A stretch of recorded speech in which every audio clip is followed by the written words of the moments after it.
Pendidikan Anti Korupsi, materi pengenalan lingkungan sekolah PLS tahun 2021-2022 oleh Agus Hairul Muluk. Bismillahirrahmanirrahim. Assalamualaikum warahmatullahi wabarakatuh. Salam sejahtera bagi kita semua. Pertama-tama mari kita panjatkan puji dan syukur kehadirat Allah Subhanahu wa taala yang mana dalam kesempatan ini kita bisa belajar bersama melalui sebuah video walaupun dalam keadaan darurat pandemi Covid-19. Mudah-mudahan Allah Subhanahu wa taala senantiasa memberikan kita kemudahan dan kesehatan pada kita semua. Amin. Shalawat serta salam semoga selalu tercurah kepada junjungan kita yakni Habibana wa Nabiyana Muhammad SAW, kepada keluarga, sahabat, dan semoga kita semua mendapat syafaat di hari akhir. Amin.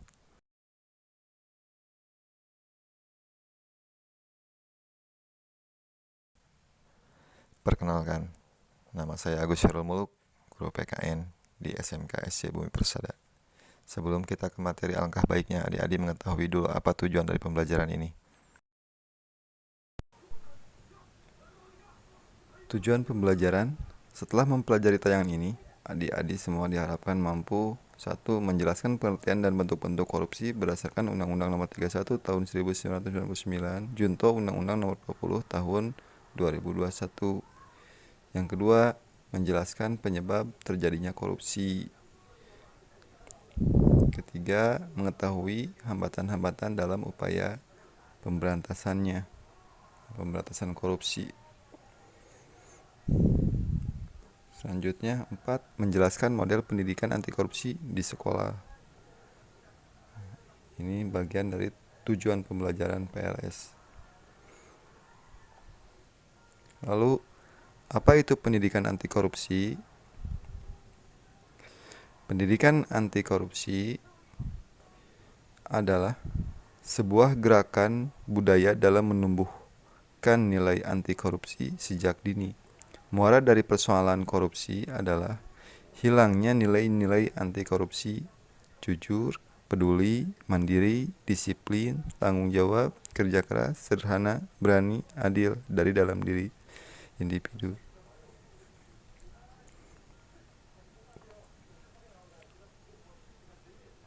Definisi korupsi. Pengertian korupsi menurut Kamus Besar Bahasa Indonesia, korupsi adalah penyelewengan atau penyalahgunaan uang negara atau perusahaan untuk kepentingan pribadi atau orang lain. Pengertian korupsi menurut Undang-Undang Nomor 31 Tahun 99, Junto Undang-Undang Nomor 20 Tahun 2021, korupsi adalah setiap orang yang secara melawan hukum melakukan perbuatan memperkaya diri sendiri atau orang lain atau suatu korporasi yang dapat merugikan keuangan negara atau perekonomian negara. Selanjutnya, korupsi menurut para ahli. Nurjana, korupsi berasal dari bahasa Yunani yaitu koruptio, yang memiliki arti perbuatan yang tidak baik, buruk, curang, dapat disuap, menyimpang dari kesucian, melanggar norma-norma agama, mental, dan juga hukum. Menurut Profesor Subekti, definisi korupsi yaitu suatu perilaku pejabat yang memperkaya diri sendiri yang secara langsung dapat merugikan negara atau perekonomian negara. Nah, ini menurut para ahli. Sebetulnya banyak, cuman yang diambil hanya 2 saja. Mungkin adik-adik nanti bisa cari atau download.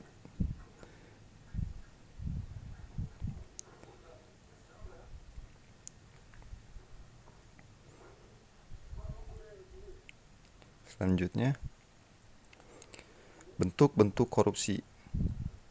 Ini 1. Ada kerugian keuangan negara, 2. Suap menyuap, 3. Penggelapan dalam jabatan, 4. Pemerasan, 5. Perbuatan curang, 6. Benturan kepentingan dalam pengadaan dan gratifikasi. Ini ada 7 bentuk-bentuk korupsi dalam Undang-Undang Tindak Pidana Korupsi.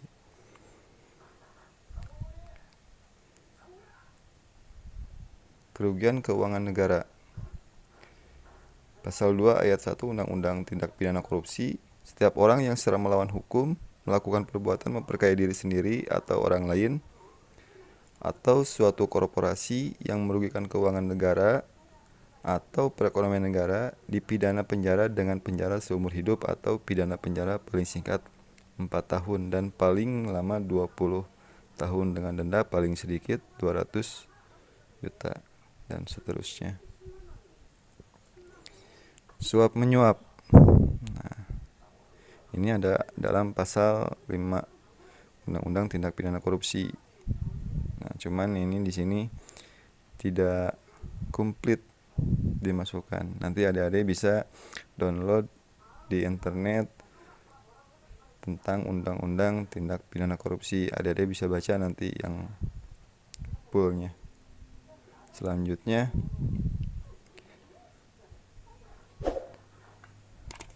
penggelapan dalam jabatan. Ini ada dalam pasal 8 Undang-Undang Tindak Pidana Korupsi. Nah, untuk lebih detailnya adik-adik bisa lihat dalam undang-undang tersebut. Untuk selanjutnya ini tentang pemerasan. Pemerasan pun juga sama ada dalam Undang-Undang Tipikor ini karena semua ngambil dari Undang-Undang Tindak Pidana Korupsi. Nah, adik-adik bisa baca. Nah, ini juga bisa karena ini hanya kesimpulannya saja. Yang selanjutnya ini perbuatan curang. Perbuatan curang juga sama, adik-adik bisa baca lebih detailnya di dalam Undang-Undang Tindak Pidana Korupsi. Ini perbuatan curang. Untuk selanjutnya ini benturan kepentingan dalam pengadaan. Nah, benturan kepentingan dalam pengadaan ini juga sama pengaturannya ada dalam Undang-Undang Tindak Pidana Korupsi. Nah, tapi ada juga bisa membaca ini sedikit. Ini kesimpulannya saja. Untuk selanjutnya ini tentang gratifikasi. Nah, ini gratifikasi juga sama pengaturannya. Setiap gratifikasi kepada pegawai negeri atau penyelenggara negara dianggap pemberian suap. Nah, ini pengaturannya ada dalam Undang-Undang Tindak Pidana Korupsi. Untuk selanjutnya ya, penyebab orang melakukan tindak pidana korupsi. Penyebab orang melakukan tindak pidana korupsi. 1.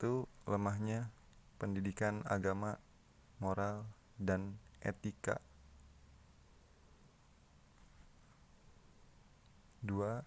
Tidak adanya sanksi yang keras terhadap pelaku tindak pidana korupsi.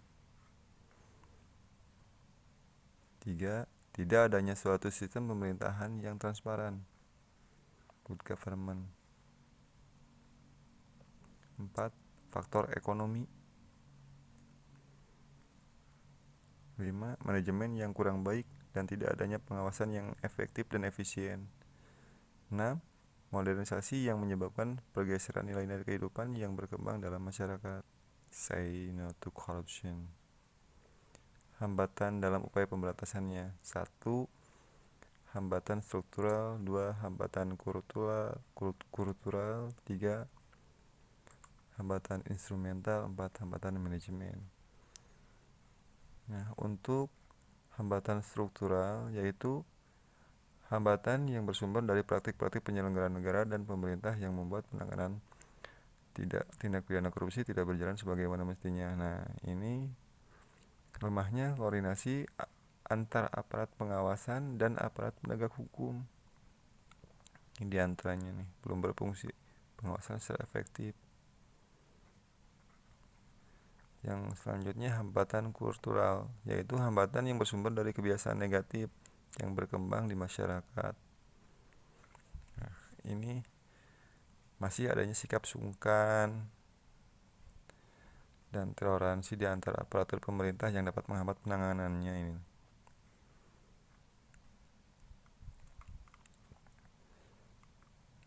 Instrumental yaitu hambatan yang bersumber dari kurangnya instrumen pendukung dalam bentuk peraturan perundang-undangan yang membuat penanganannya sama ini tindak pidana ini tidak berjalan sesuai dengan semestinya.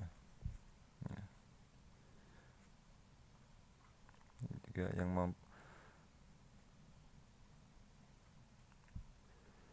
lemahnya penegakan hukum, penegakan korupsi, serta sulitnya pembuktian terhadap tindak pidana korupsi. Ini penyebabnya. Hambatan manajemen, yaitu hambatan yang bersumber dari diabaikannya atau tidak diterapkannya prinsip-prinsip manajemen yang baik. Sama ini juga yang membuat penanganannya tindak pidana korupsi ini tidak berjalan sebagaimana mestinya. Kurang komitmennya manajemen pemerintahan dalam menindaklanjuti hasil pengawasan, lemahnya koordinasi baik di antara aparat pengawas maupun antara pengawas dan aparat penegak hukum. Model pendidikan anti korupsi di sekolah. 1. Ada komitmen dari kepala sekolah dan seluruh warga sekolah untuk melaksanakan pendidikan anti korupsi. 2.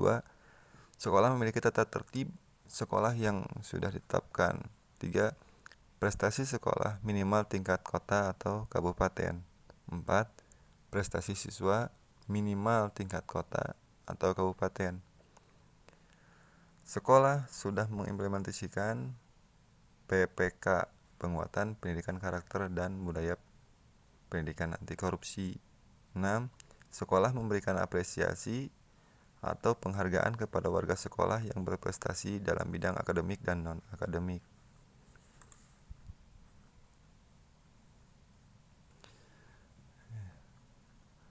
Materi PLS cukupan sekian, semoga bermanfaat, kurang lebihnya mohon maaf. Wassalamualaikum warahmatullahi wabarakatuh.